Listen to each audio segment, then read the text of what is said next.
Hi, my name's Darrell Bankes. I'm the tournament director for the Canadian Disc Golf Championship this year, and I'm also the course designer and builder here at Haute Goat. Hello, my name's Rebecca Dawn. I'm 17 years old from Ontario, Canada. I've been playing disc golf for about 5 years now, and this is my 4th season competing. And last year I won the Innova RIP, so I was able to go on tour a bit this year. This is my rookie season on the Disc Golf Pro Tour, and so far it's been going really well. But yeah, I'm excited for Canadian Nationals, kind of represent my country out here. So today we're at Haute Goat, and we're just gonna take a look around the course. Okay, we're here at Haute Goat on the gold tee pad of hole 1. We have 3 tees on this hole, gold, blue, and white, this being the longest, obviously. When I'm putting a course together, if I have the space, I really like the idea of starting off with a par 4, and this is classic. This does not require a big technical shot to get off the first tee. You just got to get it out there onto the landing zone and go from there and get a birdie if you're lucky, or just a nice clean par to start your round. So we're at hole 1. The basket is way down by the trees. There's OB left where the long grass is. So either you can go straight forward, kind of have more of a straight shot, land in the open area over there. But I'm gonna go hyzer high around this tree and kind of get a little further down the fairway. And if that swings, that's good. Yeah, the basket is just in the trees over there. I'm gonna just throw kind of straight to the right and hopefully fade in there, get through the trees.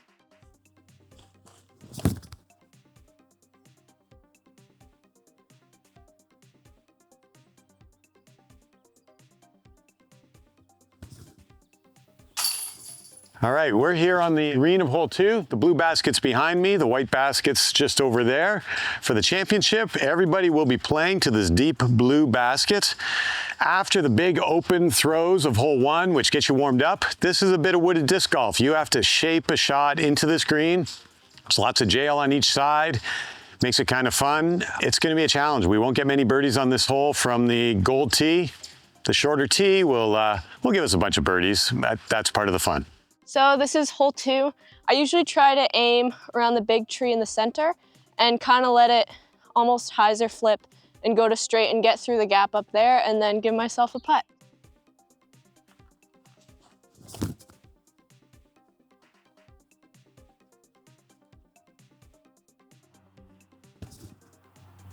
Okay, we're here on hole 3 now. This is an iconic hole here at Haute Goat with the double mando right in front of us, straight off the tee.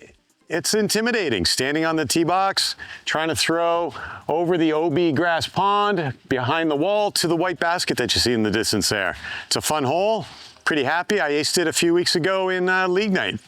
Just gonna throw my J right through the gap, get over the ridge, and get the birdie.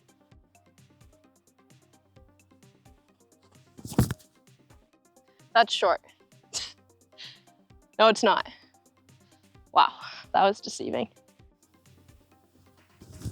We're here on hole 4 now. When I came and explored this property with the owners, this place used to be a tree farm. As you can see, we got perfect rows of trees here. These tree rows extend from the tee all the way to the basket, slightly downhill, making for a challenging hole. We played it for the first couple of years without these 2 walls that you see behind us. One of our members built them a year or 2 ago because we needed to make it a bit more challenging. The 2 walls force people to air their shots a bit more, which then brings the trees into play, brings some of the wind into play. So what was happening is too many players were just forcing a forehand skip shot as a righty and just drifting up to the basket, and we just want to make it a little tougher.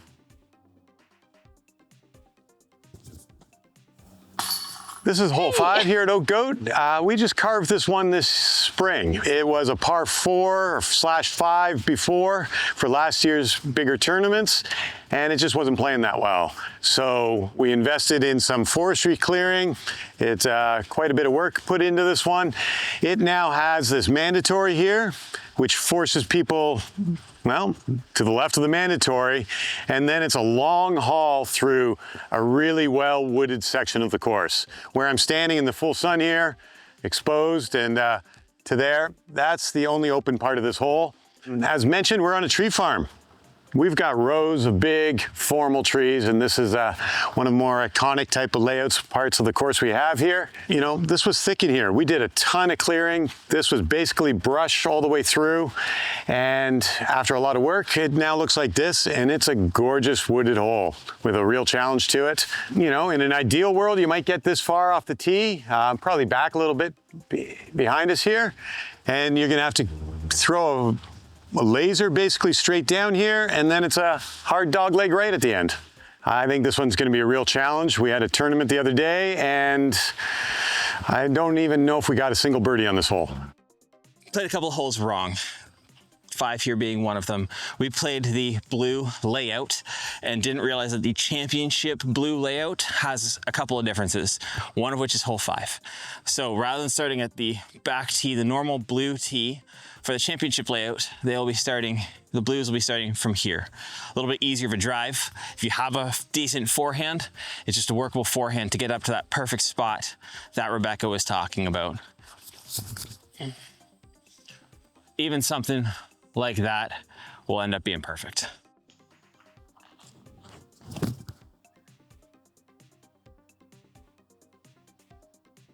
Tee pad is over there. I would say the ideal landing zone is over here. Kind of push a little further through the gap and you have a straight gap. If you break down the shots, it's a pretty good birdie on this par 5.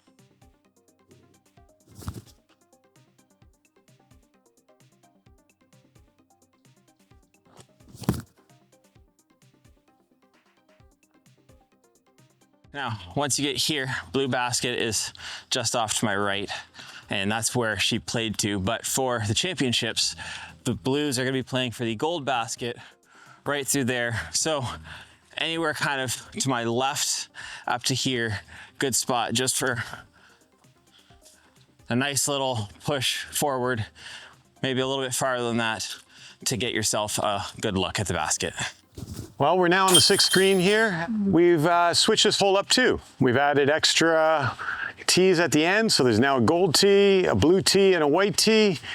This hole plays as still a bit of a quirky par 4, but it's a lot more challenging, and it features this lovely green that we have here in the trees, and I think everyone's going to enjoy this a lot more than some of the previous incarnations.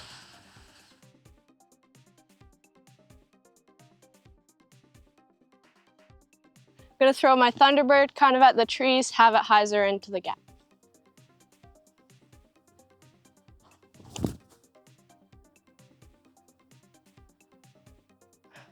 Okay, I'll go for this one then. Wow, that's what happens when I say I'm gonna go for a basket. We're now in hole 7, and over my shoulder here, you have the gold tee down this tunnel. When I'm building a course, I often use 2 baskets or 3 baskets, or we'll use multiple tees. This is an example where we have a really lovely green. It's got a bit of a pond next to it, and we just put in 3 tees. But I also like to make the shots different every time. So if I'm on the gold tee, it's a left to right swinging shot. If I'm on the blue tee, it's pretty much a straight run.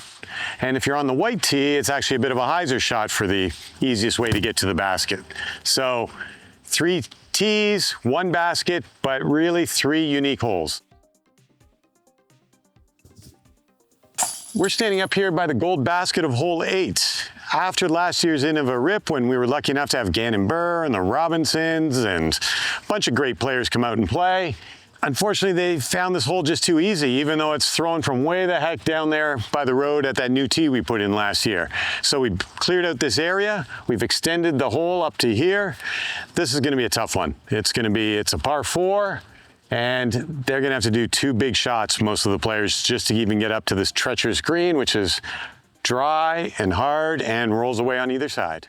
I don't know if I want to be in the short grass before the long grass up there.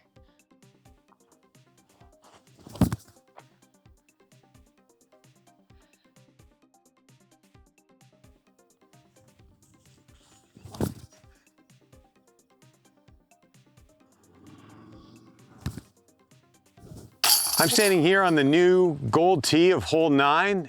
We decided to put this one in about a month ago. Vincent here at the farm helps me a ton with all this project. He did the bulk of this great work here. This really changed hole 9 from being what was a stock hyzer into the green. Players are now forced to throw straight at it and even a bit of a turnover. This is a fun change. It's going to add new challenges here for the better players that are playing the gold layout. We're pretty happy with how it's turned out. I hope you enjoy it. All right, so we're at hole 9, 358 feet. There's a peninsula of OB that comes in before the basket and it kind of wraps around behind it. So I'm thinking just kind of hyzer out there by the tree, let it fade in.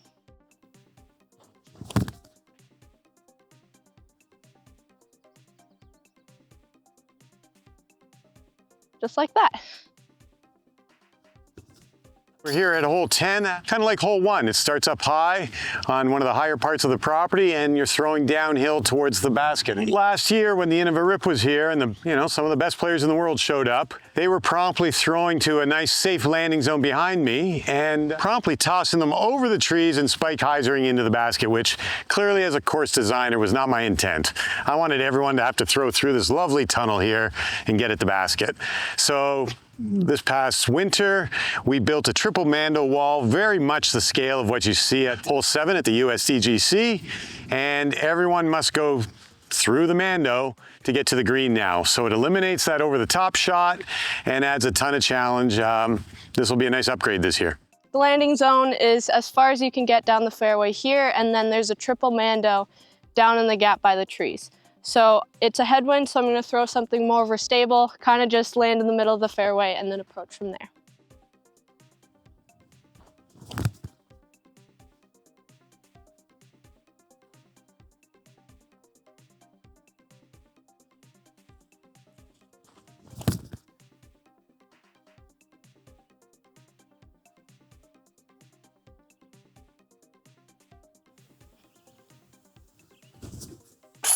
We're here on hole 11 right now, and after playing 8, that big uphill hole, 9, a tough hole, 10, solid with the triple mando. Hole 11's a bit of an easier hole. From the long tees, it's about 300 feet to this blue basket. A lot of the players will be playing the white basket over my shoulder. Makes for a fun little shot. As you can see, this is another opportunity where one tee with 2 baskets creates 2 distinct holes.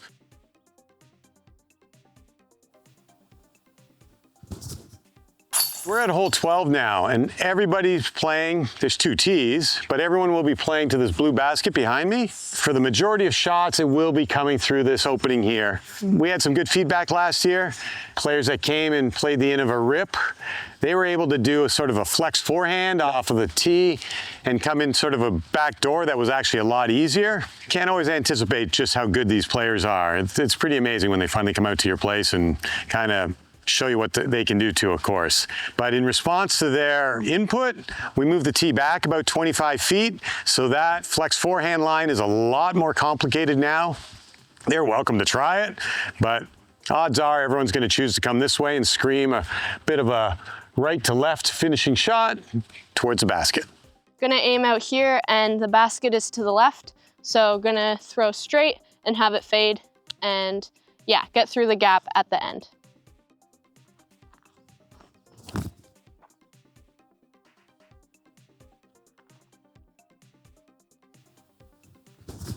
This is hole 13 here. It's a complicated one. We have 2 tees and 2 baskets on this hole. So the bigger players, the ones playing MA1 and pro divisions and the like, will all be playing to the meadow hole down there. It's a par 4. What we have is the green is at the end of an inbound peninsula, so to speak. It bulges out at the end, but there is an area that's inbounds leading from where I am standing inbounds all the way down there. It's a unique way of approaching when you have very open spaces and there's no features to really force players to play around.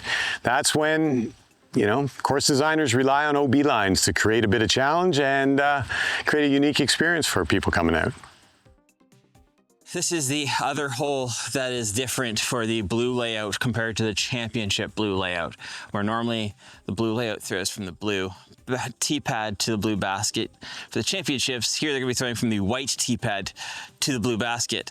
So rather than a straight shot with a hook at the end on the drive, this one, you want something to have just a little bit of flex to get around the corner. You do want some stability in order to make it around the corner, and then throw from there.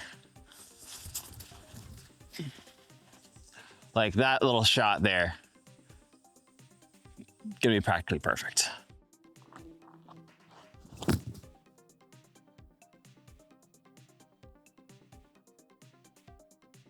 All right, so this is where my drive landed, and now we're approaching the island green. So I'm gonna throw something over here, kind of just do a spike hyzer into the green.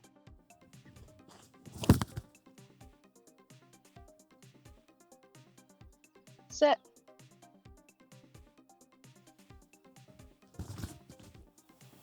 We're here on hole 14 here at Haute Goat. Haute Goat is a working farm. We have goats, animals, we harvest a bunch of the fields. And when this hole was originally designed with the white basket where it is, we played from straight across the meadow, way up. So it used to be a lovely downhill throw straight across the meadow, but we ended up sucking up a lot of the meadow with cut grass, taking away from some of the harvestable fields, and it kind of interfered with some of the farming. So we had to redesign the hole. So that's why we ended up with that peninsula hole on 13 and transitioned down to this disc golf hole 14. It's now a more woodsy hole, to be honest. Players are having to throw either a big turnover or a forehand to get into this basket. And those playing the white basket, it's a bit of a straighter throw. We do have 2 tees back there to add to the challenge, creating multiple layouts. Hole 14, 325, just a big turnover. Basket is kind of by the edge of the trees over there.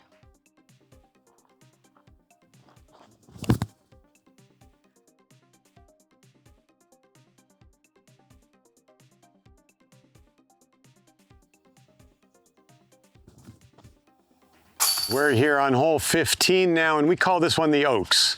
This is a full grove of oak trees. As far as you can see, it's one of the remnants of the tree farm business that was here about 20, 25 years ago. And lucky they left these for us. Makes for a fabulous disc golf hole that's very wooded and yet cleared out underneath.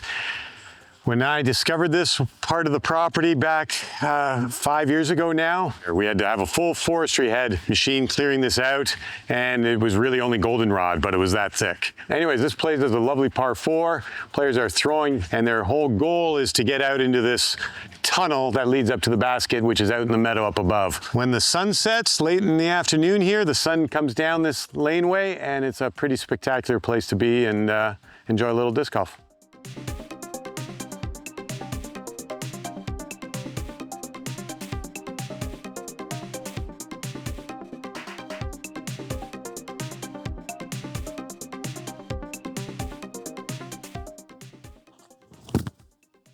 So I would say on the second shot, you hopefully get your drive somewhere in here, and you can push up as far as you can off the drive, but anywhere in the middle leaves you with a tunnel straight to the green. And then from there, make the putt.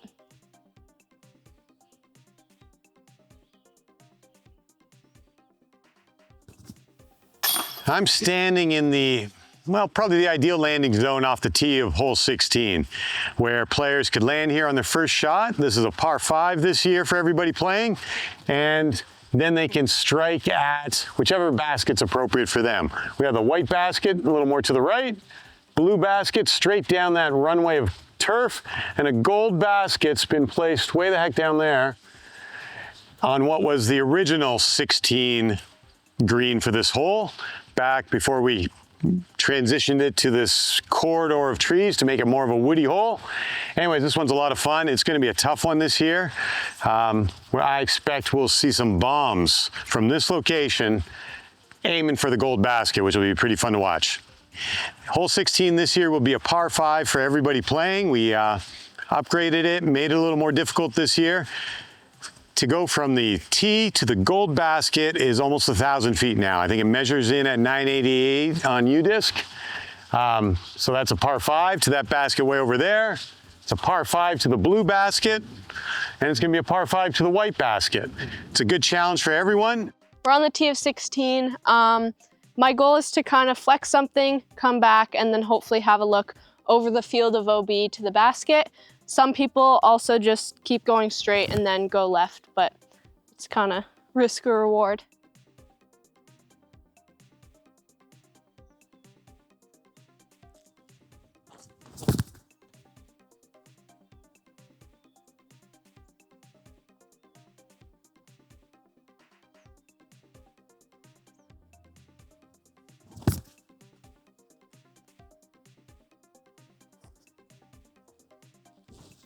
I'm on the new tee of 17, for the gold layout, that is. We put a new tee in this year. These gold throwing players will be throwing to the far basket, which you can just barely make out in the distance. It's the white one. It was just a change. We wanted to make a bit of a different throw than they were making off of the other tee, the original tee over there, which was basically a stock hyzer over the trees. This will force them to do a bit of a tunnel turnover shot. We're anticipating someone might do a bit of a spike hyzer into the basket here, but danger if you don't actually make it. And I think it's a chance for the players that really need to score something on the second last hole. They can take a birdie on this one pretty easy, and there's chances for bogeys on this one, I expect. After 17 good holes here at Haute Goat, you come to the 18th, and this is our grand finale green at the 18th hole. 18 last year was playing as a par 4 and par 5, depending on what division you were in for bigger events. However, this year we've made it a par 5 for everybody by adding another gold tee at the back. So there's 3 tees that play to this one basket. And depending on what division you're in, you'll play the appropriate tee for you. Makes a great finishing hole. I like to make a finishing hole where there's a chance to score if you're desperate for a score. So there's no reason that if you're down 1 or 2 strokes on this hole, you can't go for the bomb drive and then figure out some way to toss it over the top or through the trees perfectly and get up here for an eagle and put the pressure on the person you're hoping to beat still. So hope you come out here, have a good time, and play some disc golf here at Haute Goat. So we've gotten to hole 18. We're closing out with a par 5. Yeah, the first drive you want to kind of go out at the trees here and then hyzer. And then since it's a par 5, you can keep breaking down the hole. Hole is straight that way, over 700 feet away. All right, for my second shot, I'm going to try to just keep going straight and then have a look through the gap to approach the green.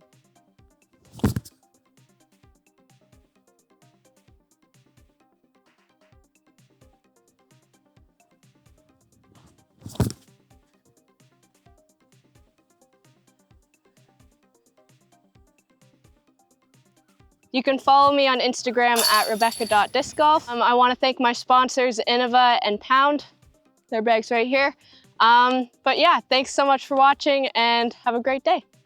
After you're around here at Haute Goat and you've walked the fields and enjoyed the trees and everything and this fabulous course here, please take some time. Come join us here in the Screaming Goat Cafe.